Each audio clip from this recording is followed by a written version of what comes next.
حضرت ابو سعید رضی اللہ عنہ سے روایت ہے، انہوں نے کہا، ہم خیبر کی فتح سے فارغ نہیں ہوئے تھے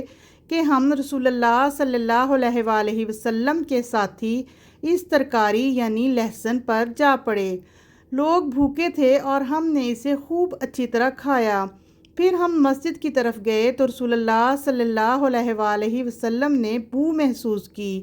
آپ نے فرمایا، جس نے اس بدبودار پودے میں سے کچھ کھایا ہے وہ مسجد میں ہمارے قریب نہ آئے۔ اس پر لوگ کہنے لگے، لہسن حرام ہو گیا، حرام ہو گیا۔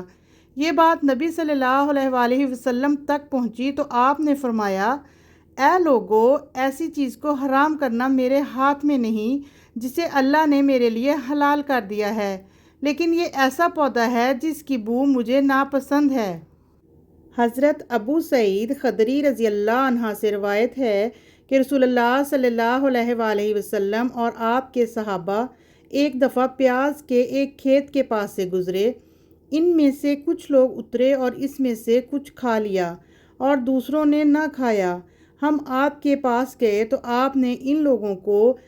قریب بلایا جنہوں نے پیاز نہیں کھایا تھا، اور دوسرے جنہوں نے پیاز کھایا تھا انہیں پیچھے کر دیا، یہاں تک کہ اس کی بو ختم ہو گئی۔ ابن وہب نے ہمیں حدیث سنائی، انہوں نے حیوہ سے، انہوں نے محمد بن عبد الرحمن سے، انہوں نے شداد بن ہاد کے آزاد کردہ غلام ابو عبداللہ سے روایت کی کہ انہوں نے حضرت ابو ہریرہ رضی اللہ عنہ سے سنا، کہہ رہے تھے، رسول اللہ صلی اللہ علیہ وآلہ وسلم نے فرمایا، جو شخص کسی آدمی کو مسجد میں کسی گمشدہ جانور کے بارے میں اعلان کرتے ہوئے سنے تو وہ کہے، اللہ تمہارا جانور تمہیں نہ لٹائے، کیونکہ مسجدیں اس کام کے لیے نہیں بنائی گئیں۔ امام مالک نے ابن شہاب زہری سے، انہوں نے ابو سلمہ بن عبد الرحمن سے اور انہوں نے حضرت ابو ہریرہ رضی اللہ عنہ سے روایت کی کہ رسول اللہ صلی اللہ علیہ وآلہ وسلم نے فرمایا، بلا شبہ تم میں سے کوئی جب نماز پڑھنے کے لیے کھڑا ہوتا ہے تو شیطان آ کر اسے التباس یعنی شبہ میں ڈالتا ہے، حتیٰ کہ وہ نہیں جانتا کہ اس نے کتنی رکعتیں پڑھی ہیں۔ تم میں سے کوئی جب یہ کیفیت پائے تو وہ آخری تشہد میں بیٹھے ہوئے 2 سجدے کر لے۔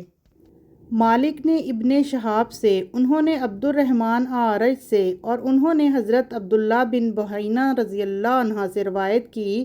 کہا، رسول اللہ صلی اللہ علیہ وآلہ وسلم نے ہمیں کسی ایک نماز کی 2 رکعتیں پڑھائیں، پھر تیسری کے لیے کھڑے ہو گئے اور درمیان کے تشہد کے لیے نہ بیٹھے، تو لوگ بھی آپ کے ساتھ کھڑے ہو گئے۔ جب آپ نے نماز پوری کر لی اور ہم آپ کے سلام کے انتظار میں تھے تو آپ نے تکبیر کہی اور بیٹھے بیٹھے سلام سے پہلے سجدے کیے، پھر سلام پھیر دیا۔